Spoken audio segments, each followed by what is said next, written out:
is Josh Jacobs, and you're listening to the Fantasy Football Counselor.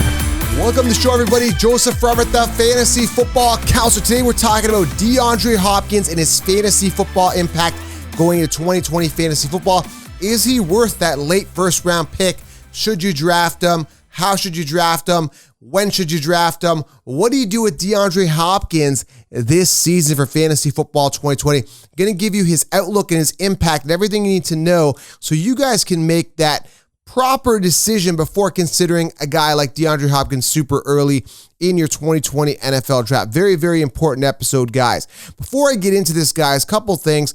Make sure you guys smash that thumbs up and leave a comment below, of course, on the YouTube video if you're listening on YouTube. And head on over to thefantasyfootballcounselor.com. Get the 16-round draft solution. This is the game changer, guys. There's a link below here. Also, guys, I'm going to show you guys a little teaser trailer right now as to what is coming your way. This is beyond exciting. Finally, a voice for sports fans, a voice that sports fans actually deserve. I've created Fan to Fan Network with all the top influencers of every NFL team on YouTube, guys. This is beyond exciting, okay? So click on the link. I want you guys to follow the social media and, of course, the Twitch channel. That's where all the action in the network's going to be taking place. We're launching in July. I want you guys to watch the video. So here is the teaser video for it right now.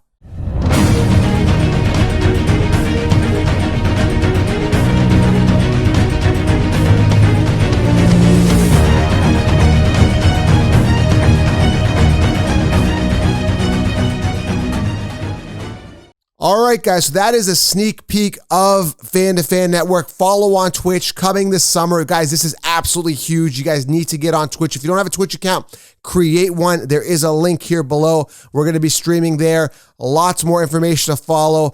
Fan to Fan Network. Also follow us on Insta, of course, as well. Okay, so let's talk about DeAndre Hopkins here. Hope you guys enjoyed that trailer. I'm super excited. DeAndre Hopkins, let's talk about him. Now, listen, this guy's going into his, ninth season? The guy's getting older, still top of his game, one of the best wide receivers in the game. There's no question about that. We don't got to debate that. Top 3 wide receiver. Some may make the argument that he is the best wide receiver in the game. Now, with DeAndre Hopkins, every single year, he's done well. I mean, if you look at his numbers, every single year constantly producing on a high level. In 2018, he finished first amongst wide receivers. Last year in 2019, finished top 5 amongst wide receivers in PPR. Phenomenal numbers. I mean, his best pinnacle season goes back to 2018 where he finished first with 333.5 PPR fantasy points. He's peaked at 13 touchdowns in 2017. And in 2019, he had a little bit of a decline there, only 7 touchdowns. Now, he is on the Arizona Cardinals. So you got to understand it's an entirely new situation. Again, stay till the end because I give you guys my verdict on if I'm going to draft that player or not. And of course, I've linked the Impact series here for YouTube below to catch all my other Impact series videos. I've done a bunch of running backs. Now I'm kind of getting into the wide receivers, okay? So when you look at DeAndre Hopkins, a big part of his success is predicated on him getting a lot of targets. Doesn't matter if it's from XYZ quarterback. I know he had the rapport with Watson, but he gets a lot of targets. Now, in his pinnacle year, which was in 2018, he had 163 targets. Not bad. The most he's ever received was back in 2015, which was 192 targets for 111 receptions, and he had 331 points. That was his second best year back in 2015. So last year, still 150 targets. For DeAndre Hopkins to have a really successful year, he needs to be fed. For any player to have a successful year, you need to be fed the targets. And the problem I'm having with him in Arizona is he going to get the targets? Now, the best way we can gauge that is to kind of look at what happened last year with Kyler Murray, Larry Fitzgerald, and of course, Christian Kirk and the other receivers there.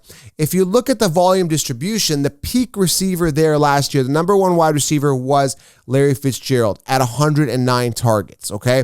Now, you could make a debate and you can come at me and say, well, Joe, Larry Fitzgerald's older, he's just not but it doesn't matter if he's older because at the end of the day, he peaked out at 109 targets, which means nobody else, like even Kirk, who's a young guy, had 107 targets. 107 targets, 68 receptions for Kirk, 109 targets, 75 receptions for Larry Fitzgerald. So my big question is, okay, those guys are still there. Now, if Larry Fitzgerald was out of the equation, I know they're going to phase him out, so I'm expecting a bit of a decline for sure in his numbers with the addition of DeAndre Hopkins in Arizona. But you got to look at it and say, okay, 109 targets peaked, and then Christian Kirk 107. That's what, 200, let's say 220 targets between those guys, okay? What happens now? Who is going to see a major decline? Let's say it's Larry Fitz. Let's say he loses 50 targets. Those 50 targets go to DeAndre. Okay, DeAndre now has 50 more targets. That's great. Now, let's say Kirk takes a little bit of a dive and loses 50 targets from 107 to 50. I'm just doing math here, guys. Now we got 100 targets towards Hopkins. Now we're talking, okay? Now, what else? Where is he going to get more targets from? So is Kirk and Fitzgerald completely going to be phased out? Now, if Kyler continues to throw to Hopkins, I mean, the defense is going to hone in and double cover him, which is going to open up the rapport that, Kirk is going to open up Kirk. And Kyler's got rapport with Christian Kirk. He's also got rapport with Keyshawn Johnson, who had 42 targets for 21 receptions, okay? I also want you to notice another thing. Now, Hopkins, in his kind of some pinnacle years, he had 11 touchdowns, right?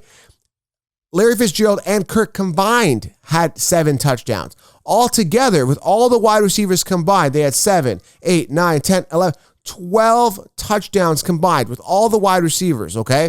And for Hopkins to perform at a top 5 level, he needs a ton of targets and a ton of touchdowns. He needs yardage. He needs everything, right? Larry Fitzgerald maxing out at 809 receiving yards. And that's just wide receivers. Understand, guys, that the Cardinals want to line up 4 wide, so that's going to be distributed pretty evenly across, right? Maybe it's going to gravitate towards Hopkins because they're going to use him. And then you got to look at the running backs. They catch the ball in the backfield as well. Drake last year didn't get integrated till later, had 68 targets for 50 receptions. So you can see Kyler does like to throw to his running backs. David Johnson, when he was playing, 47 targets, 36 receptions. So there's well over 100, 150 targets easily going towards the running back. So you got to look at the entire scenario. And then you got to ask yourself, this is another big question. Does Kyler Murray throw the ball up? Because you need a guy that has a lot of volume to get those targets out there, get the volume out there, right? And when you're looking at it from an attempt standpoint, not bad. Kyler Murray was 9th in attempts with 542. So let's say he starts throwing more. Let's say he throws over 600 times. What is the distribution to Hopkins? And again, you have to look at this entire scenario. Listen, you guys may see the consensus rankings. You may look at it and say, hey, they've got him top 5. I got to drive him top 5. That's what they say. That's what we got to do. No, it doesn't work like that. You got to look at the entire situation. I'll give you another scenario where what happened last year. Odell Beckham was at the end of the first round. Everyone's suggesting Odell top 5, the mainstream consensus. And I said to them, I said to everybody, I said to you listeners, if you guys were listening last year, that's why you guys got to smash thumbs up and subscribe. If you guys are listening in the car, nobody's talking about this. Everybody had Odell top 5. And I said, listen, Landry the year before, this is going back in 2018, maxed out at 149 targets with Mayfield. Maxed out. That was their wide receiver 1. Mayfield and Landry have that rapport, and Landry is still on that team. How is Odell going to come in and get 150 more targets when their number 1 receiver maxed out at that and he's still there?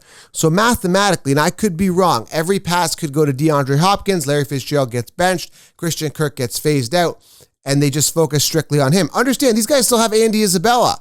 They've got some targets. They got Keyshawn Johnson. They've got some weapons at wide receiver. Are they going to phase all these wide receivers out and focus on Hopkins? If they do, can he handle the double coverage consistently and get that top 5 production? You know what? Let's just get to the verdict. I'm going to say no. Heck no. I'm just not going to be investing in DeAndre Hopkins based on all of these reasons. Now, again, Hopkins could be the number 1 receiver next year. Kyler could come out and become the next Lamar. I don't think, a lot of people are saying that. I don't think he's as good as Lamar. I think he's good. I don't think he's as good as Lamar. But Lamar Jackson, that is.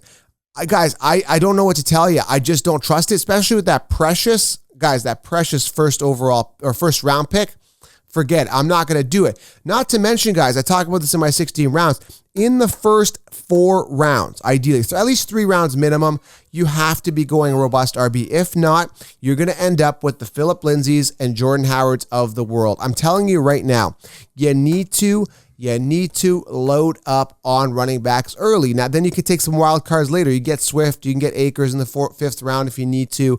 You can get Kareem Hunt later. You get Zach Moss, A.J. Dillon. There's a ton of sleepers. I talk about that in my 16 rounds. But what you need to do, guys, is load up on those running backs early. There's a ton of depth at wide receiver later. And, it's a question mark with any receiver this year. Last year we saw Odell busted. I told you about that. Devontae Adams busted because he was a little banged up. Understandable. A lot of wide receivers bust. It happens, okay? And you're taking a risk no matter where you draft them. Even if you draft them in the first round, you can see the question marks pertaining to DeAndre Hopkins. So he's a big risk at the first round. Now, if you look at other guys that you can get later, Hilton in the 5th round, you get like DJ Moore later, you get Shark later, you can get Diggs later, you can get Cooks later, you get a ton of wide receiver ones, McLaurin later, Deebo Samuel later, AJ Brown a little later. All these guys have question marks as well, but you don't have to invest that first round pick on them, okay? Does this make sense? And again, I'm not trying to toot my own horn here, but toot here, okay? Smash thumbs up, I appreciate it. I'm not just trying to toot my own horn here, but what I'm saying is that a lot of the consensus will say, okay, he's top 5, draft him. He's in my top 5 rankings. That's what they're going to say. You guys, you can't win, based on just drafting off ADP rankings. That's not the way to do it. I dive in, I strategize, I look at the entire scenario to give you guys a massive competitive advantage. I have significantly upped my game to a science. I'm literally getting this. Fantasy is very unpredictable. There's a lot of uncertainty, but I am trying and I'm really putting in a lot of effort to make it as bulletproof as possible and make sure your rosters are optimal. So if I can avoid a potential pitfall and a guy with a lot of question marks in the first couple rounds where I need to be making proper decisions, I'm going to go ahead and do that for you guys. So final verdict on this, DeAndre Hopkins, guys, I'm going to stay away completely. Draft yourself a running back. And you say, well, Joe, DeAndre Hopkins comes at the end of the first round. Who can I get? Grab yourself a Josh Jacobs. I mean, he's going to be fine at the end of the first round. Grab yourself a Gurley. You could go Gurley late first round, come back, get David Johnson. Just giving you an example, right? You come back, get later for Leonard Fournette. Get yourself a workhorse running back, okay? At the end of the first round, Jacobs, Gurley would be nice. Now, I'm seeing David Johnson's ADP come up significantly since I've been promoting him. A couple months ago, David Johnson was a 4th rounder. He's still sitting around 20th on the ADP consensus rankings, the consensus rankings. But they're sleeping on him because last year didn't have the greatest season. David Johnson's in a prime position to succeed based on volume and talent, okay? And the reason I'm talking David Johnson, other than the fact that I love his value and he's the biggest steal in fantasy football, is that trade happened, and I really think the Texans won that trade, and you're going to see it this year. Texans won that trade, getting David Johnson, a top 5 potential workhorse running back there. And I'm telling you guys, you may want to consider getting him in the 2nd round because his ADP is flying up. If you're drafting late, think of it as a snake draft. If you're drafting Jacobs and you go Gurley, you come all the way back around. It's going to be 24 picks. David Johnson is now getting sniped in the 3rd round. You're not going to get him, okay? So that's what's happening right now. His ADP is going up. And back to Hopkins, I'm going to stay away. Too rich for my blood and too much uncertainty there. New team, new offense. Got to build the rapport with Kyler Murray. And I don't know if the targets are going to be there. Stay away.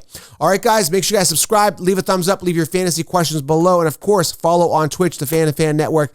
Big things coming up ahead. And I will see you guys in the next video. Thank you.